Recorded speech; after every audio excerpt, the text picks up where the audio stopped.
Good day everyone, we are the Group 1. Today we will present the organization of Philippine Drug Enforcement Agency, and this presentation will highlight the laws of organization, which is Republic Act number 9165 for Pdea organization. Learning outcomes.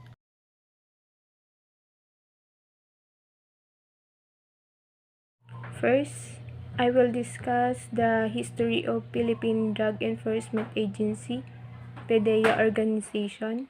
History. For 30 years, the Republic Act number 6425 or the Dangerous Act of 1972 had been the backbone of the drug law enforcement system in the Philippines. Despite the effort of various law enforcement agencies mandated to implement the law, the drug problem alarmingly escalated, with orbiting police officers collecting drug money. The high profitability of the illegal drug trade, compounded by the then existing law that imposed relatively light penalties to offenders, greatly contributed to the gravity of the problem. Ang dating Pangulo ng Pilipinas na si Pangulong Gloria Macapagal Arroyo ang lumagda sa Republic Act number 9165 o ang Comprehensive Dangerous Drug Act of 2002 on June 7, 2002. At ito ay nagsimula noong Hulyo 4, 2002. Ang RA 9165 ay tumutukoy sa higit pang mga konkretong kurso ng pagkilos para sa bansang kampanya laban sa droga at nagpapataw ng mas mabibigat na parusa sa mga nagkakasala o lumalabag nito. Organization of Philippine Drug Enforcement Agency, Pdea.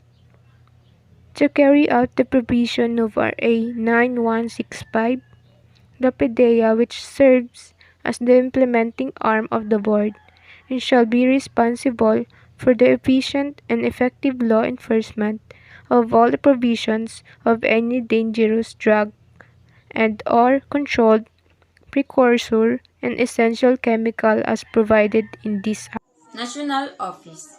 Pdea is headed by a Director General with the cabinet rank of Undersecretary, who is responsible for the general administration and management of the agency. The Director General of the Pdea shall be appointed by the President of the Philippines and shall perform training and experience in the field of dangerous drugs and in any of the following fields: law enforcement, law medicine, criminology, psychology, and social works. Director General is assisted by two Deputy Director General with the rank of Assistant Secretary, one for administration and the other one for operations. The two Deputies Director General shall possess the same qualification as those of the Director General of the Pdea.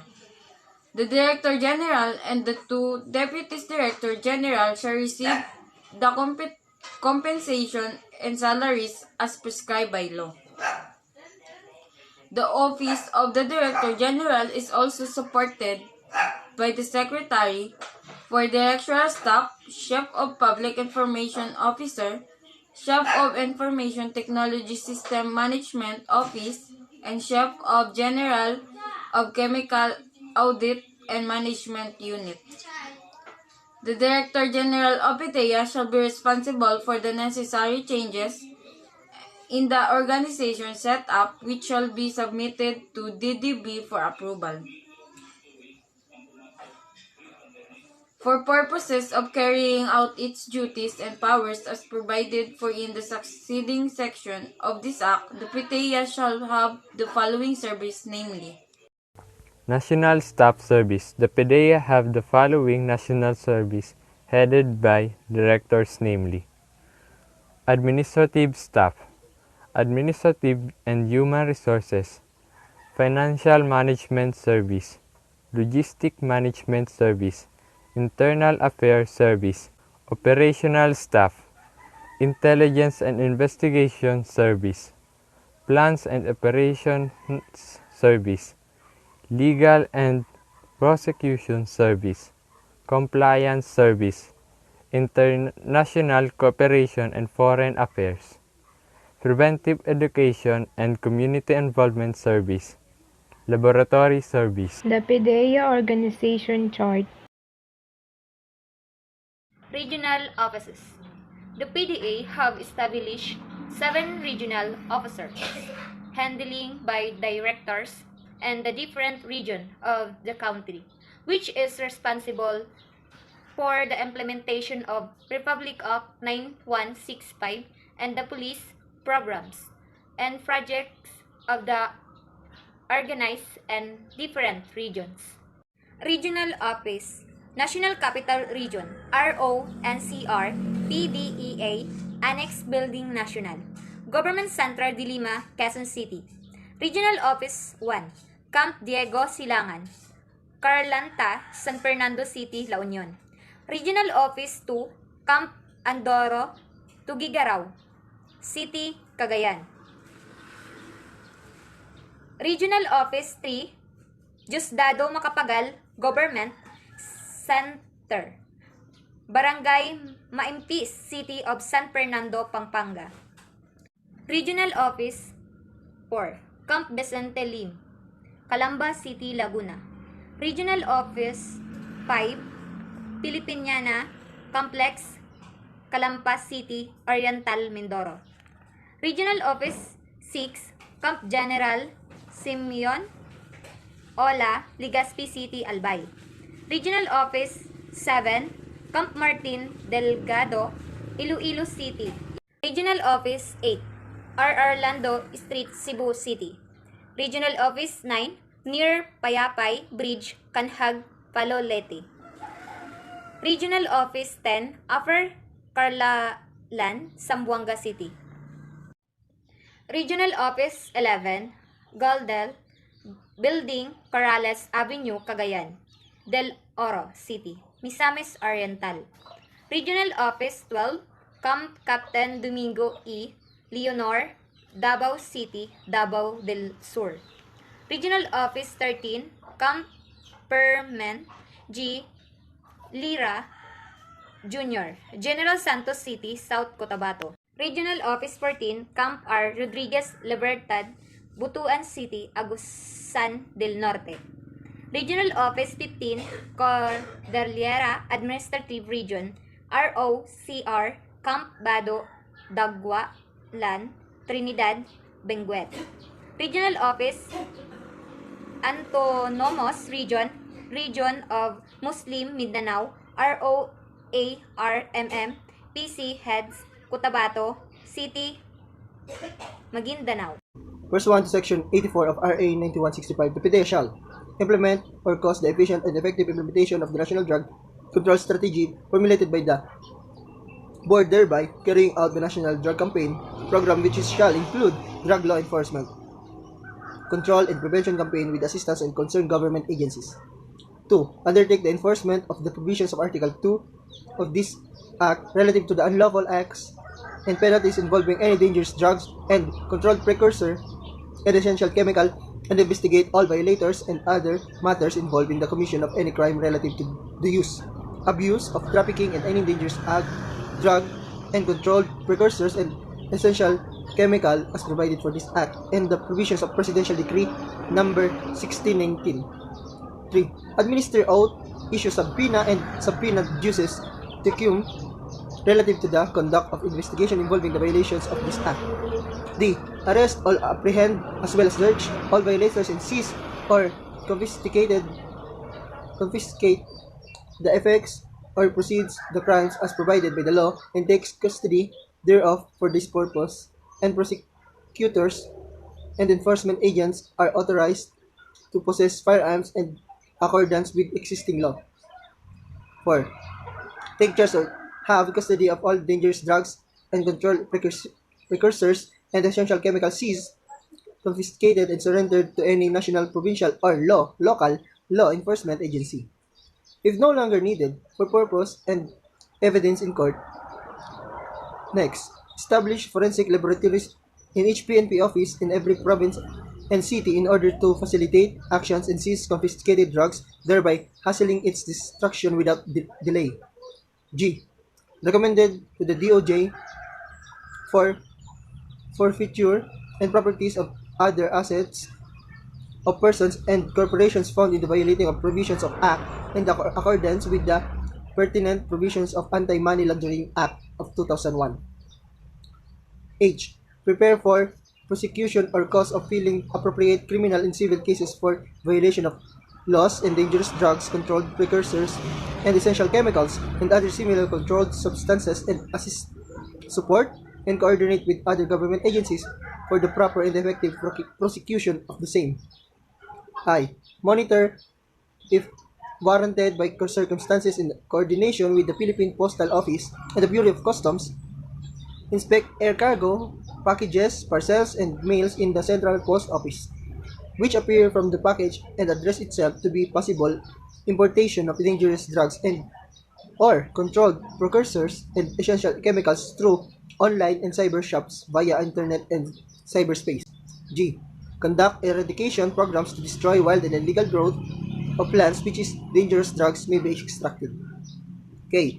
Initiate and undertake the formation of national-wide organization which shall coordinate the supervise and activities against drug abuse in every province, city, municipality, and barangay with the active of direct participation of all such local government units and non-government organizations, including the citizenry, subject of provisions and previously formulated programs of actions against dangerous drugs.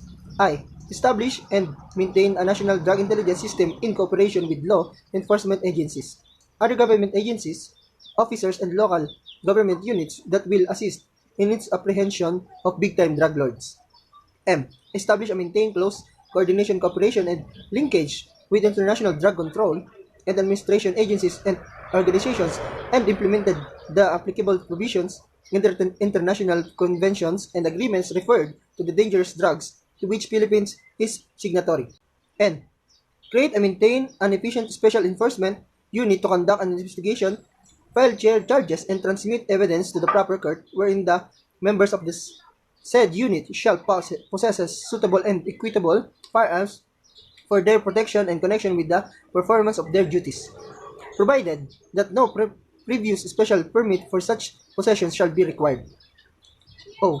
Required all government, private hospitals, clinics, doctors, dentists, and other practitioners to submit a report to it in coordination with the board about all dangerous drugs and controlled procedures and essential chemicals which they have attained for the data of information purposes. P. Coordinate with the Board of Facilitation of Insurance and necessary guidelines, rules, and regulators for the proper implementation of this Act. Q.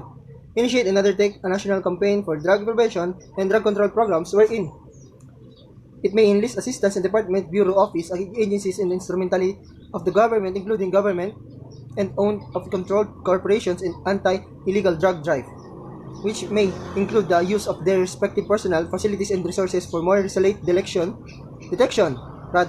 and investigation of drug-related crimes and prosecution of the drug traffickers, and R. Submit an annual and periodic reports to the board of may be required from the time to time, and perform such other functions as of the may be authorized and required under existing laws and as directed by the President himself or herself or the recommended by the congressional committees concerned. So, dito sa lahat na nasabi ko na tinakal dito kung ano mga sakop ng Pdea. Lahat ng mga sinabi ko, dito sila gagalaw, dito sila kung anong ginagampanan nila dito sa bayan. Dito nakasaad lahat. Pdea Academy. Pdea maintains its own Pdea Academy, temporarily located at Camp General Mariano and Castañeda in Silang, Cavite. The Pdea Academy is headed by superintendent with the rank of director. It is responsible in recruitment and training of Pdea agents and personnel. The Pdea Academy formulates program of instruction and basic specialized anti-drug training courses, as well as career course for all Pdea agents and personnel. The DDB provide for the qualification and requirements of its recruits who must be at career service. professional eligibility from Civil Service Commission or CSC, or board license from Professional Regulation Commission or PRC.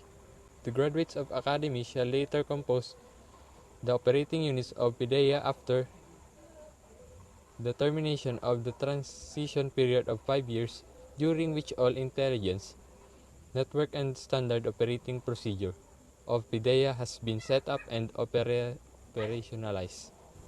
How do I become a Pdea agent? Qualification for Pdea agents: 21 to 35 years old upon oath taking, 5'2" in height of male or 5 in height of female, baccalaureate degree holder any 4-year course, eligible for career service second level position, career service professional eligibility, bar or board eligibility, honor graduate eligibility.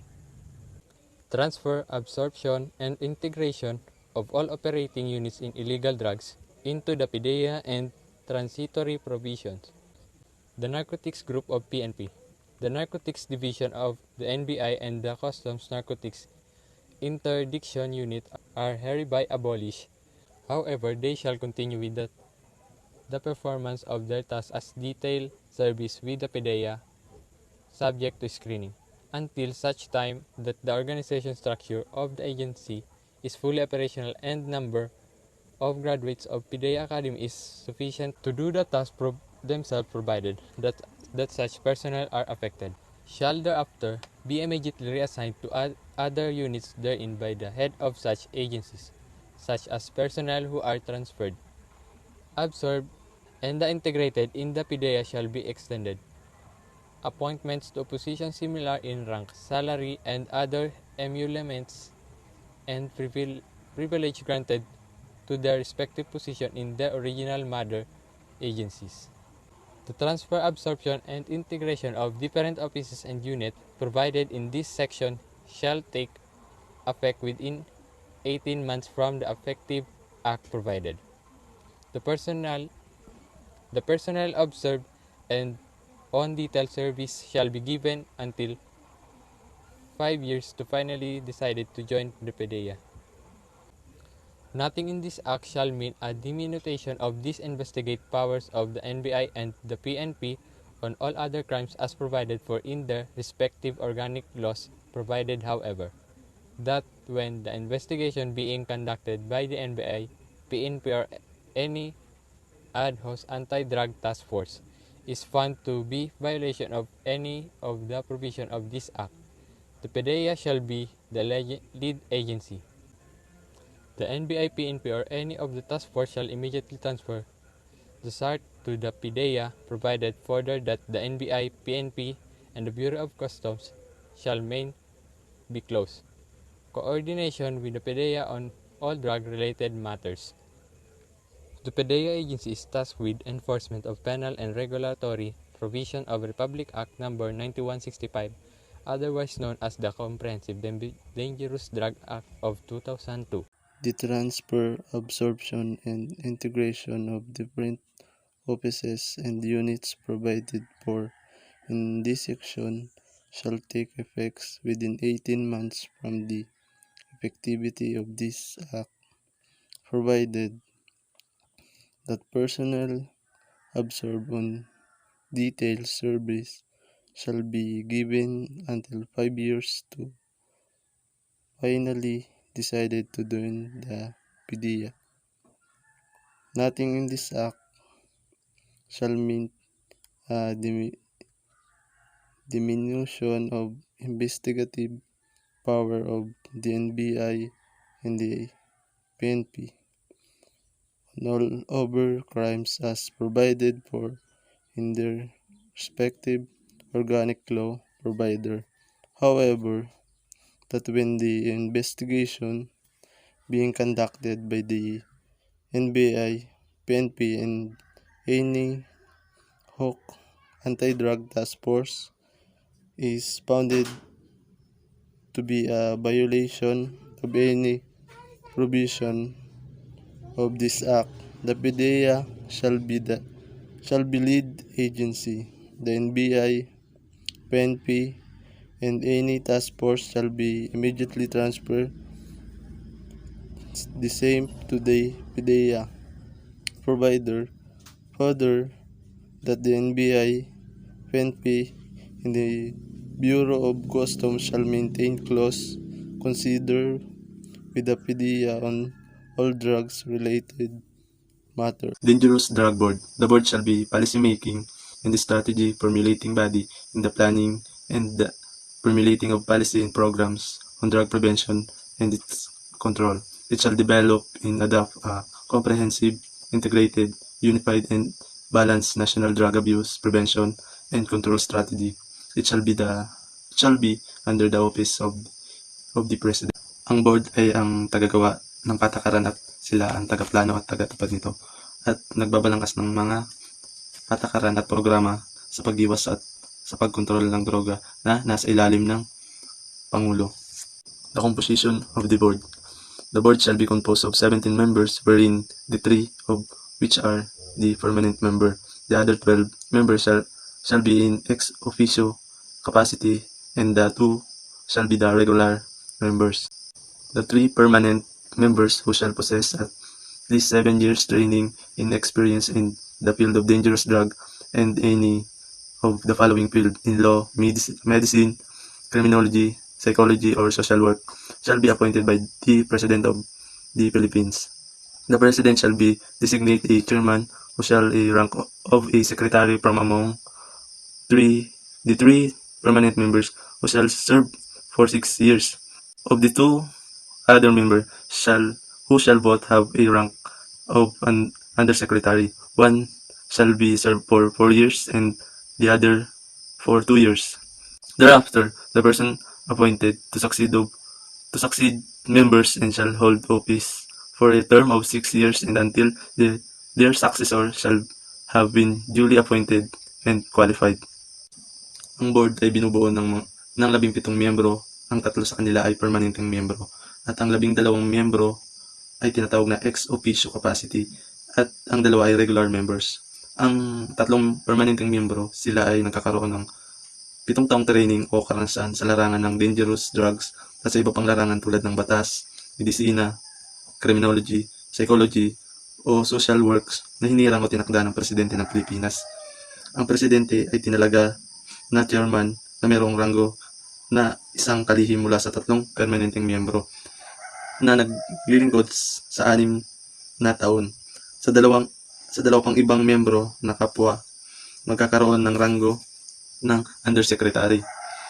Ang isang miyembro ay maglilingkod sa 4 na taon at ang isa naman ay maglilingkod sa 2 taon. At pagkatapos noon, ang mga taong hinirang upang magtagumpay sa naturang mga miyembro ay dapat manungkulan sa tungkulin matungkulin para sa isang termino ng 6 na taon at hanggang sa kanilang mga kahalili ay dapat maayos at hinirang at kwalipikado. The other 12 members who shall be ex officio member of the board are the following. Number 1, Secretary of Department of Justice or his or her representative. Number 2, Secretary of Department of Health or his or her representative. Number 3, Secretary of Department of National Defense or his or her representative. Number 4, Secretary of Department of Finance or his or her representative. Number 5, Secretary of Department of Labor and Employment or his or her representative. Number 6, Secretary of Department of the Interior or Local Government or his or her representative. Number 7, Secretary of Department of Social Welfare and Development or his or her representative. Number 8, Secretary of the Department of Foreign Affairs or his or her representative. Number 8, Secretary of the Department of Education or his or her representative. Number 10, Chairman of the Commission of Higher Education or his or her representative. Number 11, Chairman of National Youth Commission. Number 12, Director General of the Philippine Drug Enforcement Agency. The 2 regular members shall be as follow. A. The President of the Integrated Bar of the Philippines, and B. The Chairman or President of a non-government organization involved in dangerous drug campaign appointed by the President of the Philippine. Meetings of the Board. The Board shall meet once a week or as often as necessary at discretion of the Chairman or at the call of any four other members. The presence of 9 members shall constitute at a quorum. Secretarian of the Board. The Board shall recommended to the President of the Philippines the appointment of an executive director with the rank of an undersecretary who shall be the secretary of the board and administrative officer of its secretariat and shall perform such other duties that may be assigned to her him.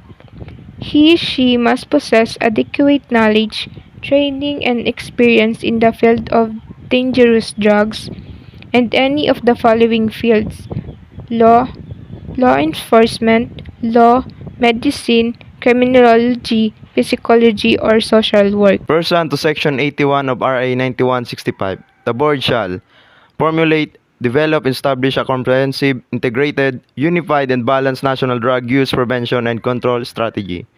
Promulgate such rules and regulations as may be necessary to carry out the purposes of this Act, including the manner of safekeeping, disposition, burning, or condemnation of any dangerous drug and/or controlled precursor and essential chemical under its charge and custody, and prescribe administrative remedies or sanctions for the violations of such rules and regulations. Conduct policy studies, program monitoring, evaluation, and other researches on drug prevention, control, and enforcement.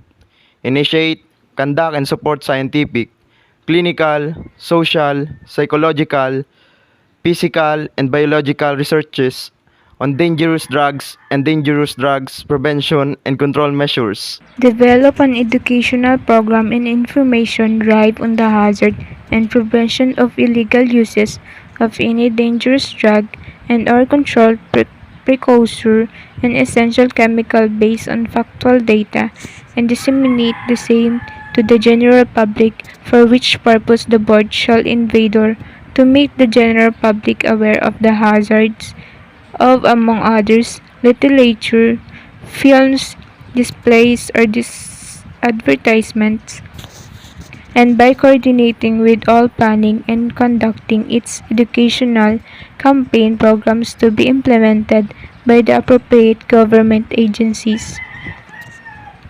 Conduct continuing seminar for and consultations with and provide information materials to judges and prosecutors in coordination with the Office of the Court Administrator in the case of judges and the DOJ in the case of prosecutor, which aim to provide them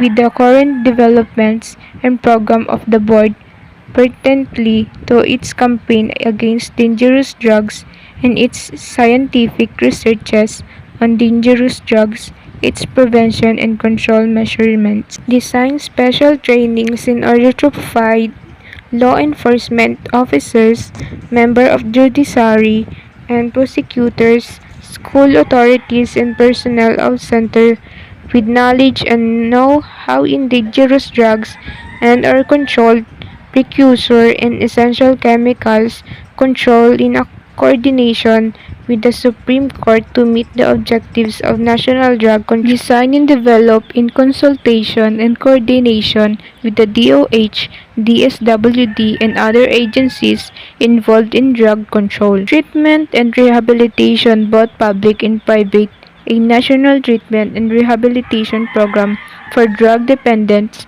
including as standards, aftercare, and community service program for recovering drug dependents. Designed and developed jointly with the DOLE and in consultation with labor and employer groups as well as non-government organizations, a drug abuse prevention program in workplace that would include a provision for employee assistance program for emotionally stressed employees. Initiate and authorize closure proceedings against non-accredited and or substandard rehabilitation centers based on verified reports of human rights violations, subhuman condition, inadequate medical training, and assistance and excessive fees for implementation by the Pdea. Prescribe and promulgate rules and regulations governing the establishment of such centers,